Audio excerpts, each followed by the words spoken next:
Smart online academy পক্ষ থেকে সবাইকে স্বাগতম। আজকের আমাদের আলোচ্য বিষয় স্পোকেন ইংলিশ ধারাবাহিক টিউটোরিয়াল। মনের ভাব প্রকাশ করার একমাত্র উপায় ভাষা, আর পরিপূর্ণভাবে প্রকাশ করার একমাত্র উপায় মাতৃভাষা। মানুষ নিজেদের মধ্যে ভাব আদান প্রদানের জন্য তাদের মাতৃভাষা ব্যবহার করে থাকে, কিন্তু বিপত্তি বাদে তখনই যখন ভিন্ন জাতীয় গোষ্ঠীর মধ্যে ভাব আদান প্রদান করতে হয়। এই সমস্যা সমাধানের লক্ষ্যে ইংরেজিকে গ্লোবাল ল্যাঙ্গুয়েজ করা হয়। তাই সভ্য জাতি হিসেবে ইংরেজি শেখাটা বাঞ্ছনীয়। মাতৃভাষা ব্যতীত অন্য ভাষা আয়ত্তে আনা চাট্টিখানি কথা নয়। প্রয়োজন সেই ভাষা শেখার ধৈর্য, সেই ভাষার প্রতি শ্রদ্ধার সাধনা, ইচ্ছে থাকলে তা কখনোই অসম্ভব নয়। ইংরেজি ভাষা শেখানো আমাদের জাতীয় পাঠ্যনীতির অন্তর্ভুক্ত। ইংরেজি ভাষা শেখার আদর্শ সময় হচ্ছে মাধ্যমিক পর্যায় পর্যন্ত। কিন্তু যারা আমার মতো গ্রাম থেকে লেখাপড়া করেছেন, স্কুল ফাঁকি করে দুরন্তপনা যাতাকালে সেই সময়টাকে মধুর জলাঞ্জলি দিয়েছেন, তারা ভালো করেই জানেন ইংরেজি ভীতি কি। তাদের অধিকাংশই শেষ পরিণত হয় সময়ের অভাবে ভালো কোনো প্রতিষ্ঠানে গিয়ে ইংরেজি শিখতে না পারাটা, যার ফলশ্রুতিতে মাসুল গুনতে হয় সারা জীবন। আর আফসোস করতে থাকেন জীবন থেকে হারিয়ে যাওয়া সময়গুলোর জন্য। কিন্তু তারাই হয়তো একটু দিক নির্দেশনা পেলে তাদের সেই ভুলগুলোকে শুধরাতে পারেন মাথা নত জীবনের অবসান ঘটাতে। সারা দুনিয়া শিক্ষা গ্রহণ পদ্ধতি বদলাচ্ছে। বই আর খাতা যেমন বিট বাইটে বদলে যাচ্ছে, তেমনি বদলে যাচ্ছে শিক্ষা গ্রহণের উপায়। উন্নত দেশগুলির ছাত্ররা এখন আর আগের মতো বইয়ের ব্যাগ কাঁধে নিয়ে ঘুরে না। এখন তাদের হাতে তাকে স্মার্টফোন, ট্যাব এবং ল্যাপটপ। সেখানে তাকে প্রয়োজনীয় সব বই, আর খাতা হিসেবে তাকে তার স্ক্রিন। এখন তারা সামান্য সহযোগিতার জন্য তার শিক্ষককে বিরক্তি করে না, কারণ তাদের কাছে আছে সর্বসময় শিক্ষক। তার সফটওয়্যার, ইবুক ও অডিও ভিডিও টিউটোরিয়াল সহ জ্ঞানের ভান্ডারের জন্য আছে তার ইন্টারনেট। পৃথিবীতে আমরা প্রযুক্তি যত বৃহত্তম প্রসার দেখছি, তার সবই ব্যবহৃত হচ্ছে এই রূপান্তরে। সেই প্রভাব আমাদের মতো দেশে পড়তে শুরু করেছে। আশা করছি একদিন আমাদের দেশের সোনার ছেলেরা প্রযুক্তির সহযোগিতা নিয়ে নিজেকেও দেশকে বিশ্বের দরবারে নতুন রূপে হাজির হবে। আমার বিশ্বাস তারা পারবে, কারণ কোন রকমের প্রযুক্তির সহযোগিতা ছাড়া বিশ্বকে তাক লাগিয়ে দিচ্ছে। আর প্রযুক্তির সহযোগিতা পেলে তারা যে কি করবে তার সৃষ্টিকর্তাই ভালো জানে। কিন্তু ইন্টারনেট ছাড়া আমরা এই প্রযুক্তির সহযোগিতা কল্পনা করতে পারি না। অথচ এই মুহূর্তে বাংলাদেশের অধিকাংশ মানুষের ইন্টারনেট সুবিধা নেই, আর থাকলেও তার সময় ও পর্যাপ্ত জ্ঞানের অভাবে এ থেকে সর্বোচ্চ সুবিধা নিতে পারছে না। তাই এসব দিক বিবেচনা করেই স্পোকেন ইংলিশের উপর কিছু সহজ ভিডিও, যাদের প্রযুক্তির সহযোগিতা দিতে আমার ক্ষুদ্র একটা প্রয়াস হচ্ছে স্মার্ট অনলাইন একাডেমি। এর জন্য প্রয়োজনীয় বাংলা টিউটোরিয়াল, কম্পিউটার ও মোবাইল লার্নিং ভিডিও কার্যক্রমের মাধ্যমে নির্ভয় টিউটোরিয়ালের সহযোগিতায় পাঠ্য বিষয়কে সহজ এবং পাঠদান প্রক্রিয়াকে অংশগ্রহণমূলক ও আনন্দদায়ক হিসেবে গড়ে তোলাই আমার একমাত্র উদ্দেশ্য। এই ভিডিও শ্রেণীকক্ষে পাঠদান ও স্বশিক্ষণ উভয় ক্ষেত্রে ব্যবহার উপযোগী ও কার্যকর। এই ভিডিও টিউটোরিয়াল সমূহ শিক্ষার্থীদের জন্য জটিল বিষয়কে সহজে বোধগম্য করতে সহায়তা করে এবং পড়ালেখার অধিকতর আনন্দদায়ক মনোযোগ আকর্ষণ করে। আমার আসল উদ্দেশ্য হলো সকল স্টুডেন্ট ও টিচারকে কম্পিউটার ও মোবাইল প্রযুক্তির সম্পৃক্তকরণ এবং গ্রামার শিক্ষার্থী ও শিক্ষকদের প্রযুক্তি বান্ধব করা এবং একটা বিষয় ক্লিয়ার করে বুঝিয়ে দেওয়া যে প্রযুক্তি শিক্ষাকে আনন্দদায়ক করে এবং জ্ঞান অর্জনের প্রতি আকর্ষণ বৃদ্ধি করে। সো আমি আর দেরি করছি না, লেটস গেট স্টার্টেড। আজকে আমাদের আলোচ্য বিষয় দুটি রুলস, যা ইংরেজি ধারাবাহিকভাবে আমি ক্লাস দেব। আশা করি আপনারা শেষ পর্যন্ত দেখতে পারবেন এবং লাইকস কমেন্টস করবেন। So let's get started. একে খুবই উপকৃত হবেন এবং ইংরেজি আপনারা বলতে পারবেন। আমি একটা কথা বলে রাখি, সেটা হচ্ছে আপনারা প্র্যাকটিস কিন্তু করতে হবে। প্র্যাকটিস ছাড়া কোনো বিকল্প নেই। আপনারা যারা ইংরেজিতে খুবই কাঁচা, তারা কন্টিনিউ রিডিং টেস্ট করতে হবে, রিটেন করতে হবে, আপনারা লিখতে হবে। হ্যাঁ, আপনারা প্রতিদিনই কিছু না কিছু প্র্যাকটিস করতে হবে। আপনারা প্রতিদিনই কিছু প্র্যাকটিস করতে হবে। সেই জন্য আপনারা যেটা করবেন, আমি যে রুলগুলো আমি প্রতিদিনই আপলোড করব, আপনারা সেখান থেকে নোট ডাউন করবেন এবং প্রতিদিনই আমি দুইটা করে স্ট্রাকচার দিব, দুইটা করে রুলস দেব, যেটা আপনারা শিখবেন। এবং নোট ডাউন করবেন এবং প্রতিদিনই প্র্যাকটিস করবেন। তো আমাদের আজকের যে রুলস, ফার্স্ট অফ অল যে রুলটা সেটা হচ্ছে আই হ্যাভ ডিসাইডেড টু। এটার মানে হচ্ছে আই হ্যাভ ডিসাইডেড টু এর মানে হচ্ছে কোনো কিছু সিদ্ধান্ত নিয়েছি, সেই ক্ষেত্রে ব্যবহার করতে পারি আমরা কোনো কিছু সিদ্ধান্ত নিয়েছি। তো এটার স্ট্রাকচারটা আমি বলি, স্ট্রাকচারটা হচ্ছে সাবজেক্ট প্লাস হ্যাভ হ্যাজ। প্রথমে আপনি সাবজেক্ট দিবেন, তারপর হ্যাভ হ্যাজ দিবেন, দেন আপনি decided to plus verb plus extra. তো স্ট্রাকচারটা আপনারা খাতায় লিখে নোট ডাউন করেন। আপনারা একটা স্ট্রাকচার দিয়ে আমরা শত শত আপনার সেন্টেন্স তৈরি করতে পারবেন। আমরা প্রতিদিনই আমি 10টা সেন্টেন্স ক্রিয়েট করব, 10টা সেন্টেন্স আমি তৈরি করে দিব। আপনারা প্রতিদিনই আপনারা একটা রুলস নিয়ে আমরা প্রতিদিনই সর্বনিম্ন আপনার 50টা সেন্টেন্স তৈরি করবেন। তো আজকে আমরা যে আই হ্যাভ ডিসাইডেড টু এর স্ট্রাকচারটা বললাম, এর মানে হচ্ছে আমি কিছু সিদ্ধান্ত নিয়েছি।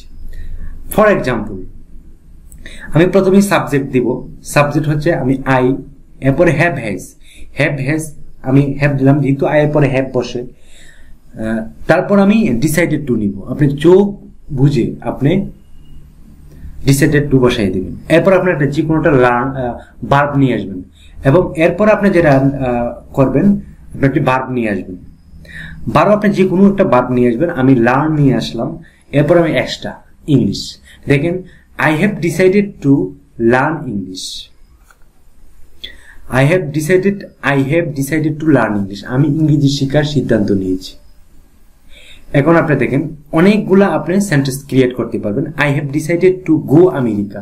আমি আমেরিকা যাওয়ার সিদ্ধান্ত নিয়েছি। I have হলো আমার স্ট্রাকচার, ডিসাইডেড টু আমি যেটা আমার আজকের রুলস, গো একটা ভার্ব, আমেরিকা একটা extra object. So I have decided to go America, আমি আমেরিকা যাওয়ার সিদ্ধান্ত নিয়েছি। I have decided to change my self, আমি নিজেকে পরিবর্তন করার সিদ্ধান্ত নিয়েছি।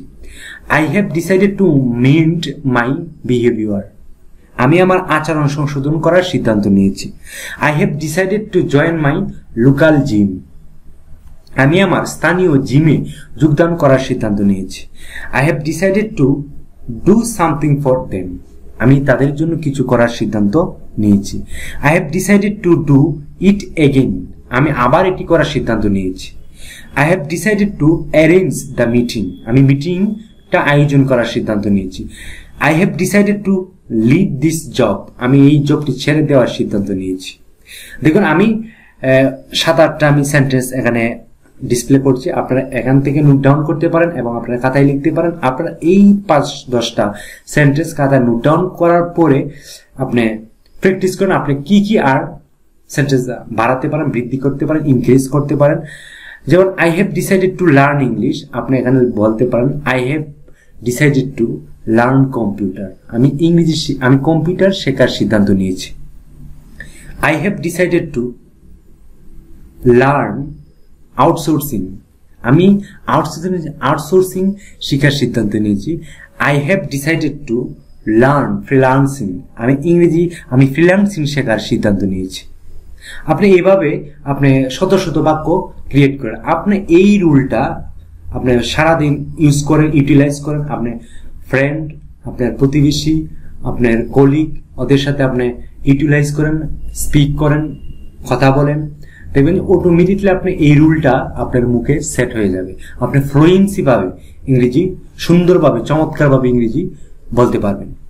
তো আশা করি আপনারা আই হ্যাভ ডিসাইডেড টু এর রুলটা আপনারা আজকে শিখছেন এবং আপনারা ইতিমধ্যে আপনারা প্র্যাকটিস করা শুরু করে দিয়েছেন। আশা করি আপনারা, আই হোপ আপনারা ভালো করবেন। রুলসে চলে গেলাম। নেক্সট রুলস হচ্ছে ইট ইজ আই, ইউ, হি, হো। অর্থাৎ আমরা বাংলা বাক্য সহযোগে বাক্য যেমন আমি, তুমি, সেই ইত্যাদি, সেক্ষেত্রে আমরা it is I, it is you, it is he, who ইত্যাদি আমরা ব্যবহার করব। তো আপনি এই রুলের স্ট্রাকচারটা হচ্ছে ইট ইজ, দেন আপনার সাবজেক্ট, যেমন আই একটা সাবজেক্ট, ইউ একটা সাবজেক্ট, হি একটা সাবজেক্ট, সি একটা সাবজেক্ট ইত্যাদি। দেন হু বসাবেন, দেন আপনি am, is are it extra বসাবেন। এবং প্লাস এক্সটেনশন। তো আমরা স্ট্রাকচারটা একটু বড়, সেহেতু মনে হচ্ছে একটু কঠিন, কিন্তু আমরা এক্সাম্পলে যদি চলে যাই সেক্ষেত্রে আপনাদের কাছে খুবই ইজি মনে হবে, আপনারা খুবই সহজেই শিখতে পারবেন।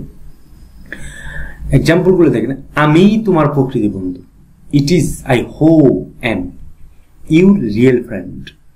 দেখেন ইট ইজ, দেন সাবজেক্ট, দেন হো, দেন এমিজার, দেন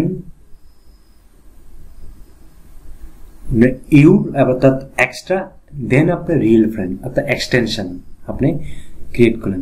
আমি তোমার প্রকৃত বন্ধু, আপনি একটা সেন্টেন্স, ফার্স্টটা সেন্টেন্স আপনি মুখস্থ করেন, মেমোরাইজ করেন, দেখবেন আপনি অটোমেটিকলি আপনি শত শত সেন্টেন্স তৈরি করতে পারবেন।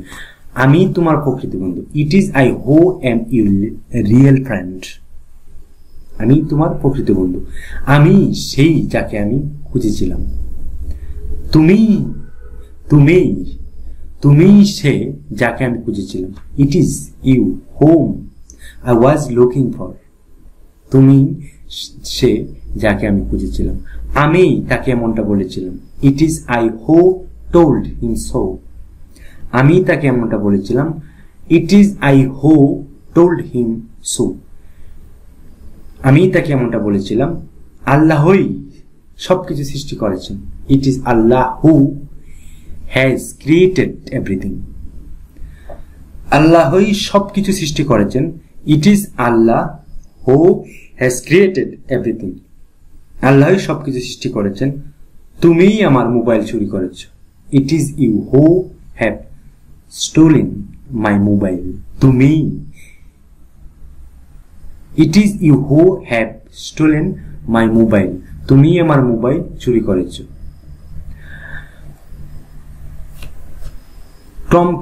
টুম্পাই আমাকে যেতে বলেছিল। It is Tumpa who told me to go. টুম্পাই আমাকে যেতে বলেছিলেন। এই মাঠে আমি খেলতাম। It is this playground where I use to play. এখানে সাবজেক্টের ক্ষেত্রে হু হুম বসবে এবং স্থানের ক্ষেত্রে আপনার ওয়ার বসবে। তো it is this playground where I use to play. এই মাঠেই আমি খেলতাম। এই মেয়েটিকেই আমার মনে ধরেছে। It is the girl who has got fancy for me. এই মেয়েটিকে আমার মনে ধরেছে। It is the girl who has got fancy for me. এই মেয়েটিকে আমার মনে ধরেছে। তো আমরা আজকে দুটা স্ট্রাকচার শিখলাম, দুটা রুলস শিখলাম। Number 1 I have decided two, number 2 it is subject. আপনারা নোট ডাউন করেন, আপনারা প্র্যাকটিস করেন। আজকের যে দুটা রুলস সেটা প্র্যাকটিস করেন। আপনার যেগুলা আপনার ইজি সেগুলা সেন্টেন্স তৈরি করেন। আশা করি আপনারা ভালো ইংরেজিতে কথা বলতে পারেন, ফ্লুয়েন্সি। আর আমার ধারাবাহিক টিউটোরিয়ালগুলো দেখেন। আমি স্পোকেন রুলস নিয়ে আমি ধারাবাহিকভাবে ভিডিও আপলোড করব এবং আমরা 140টার মতো রুলস আমরা বাছাই করেছি। ইতিমধ্যে আমাদের পর্যালোচনা চলছে। আপনারা আশা করি আমার ধারাবাহিক টিউটোরিয়ালগুলো দেখবেন এবং আপনারা খুবই উপকৃত হবেন। সো অবশ্যই আমার চ্যানেলে সাবস্ক্রাইব করবেন, লাইক কমেন্টস করবেন এবং আপনারা কমেন্টস বক্সে আমাকে কমেন্টস করে আমাকে উৎসাহিত করবেন, উদ্দীপনা দিবেন। আমি যাতে করে ভিডিও আপলোড করতে পারি, প্রতিদিনই আমি যাতে ভিডিও আপলোড করতে পারি, সেই প্রত্যাশায় আমি আজকের ক্লাসটা এখানেই সমাপ্তি করলাম। আল্লাহ হাফেজ। সবাই ভালো থাকবেন, সুস্থ থাকবেন।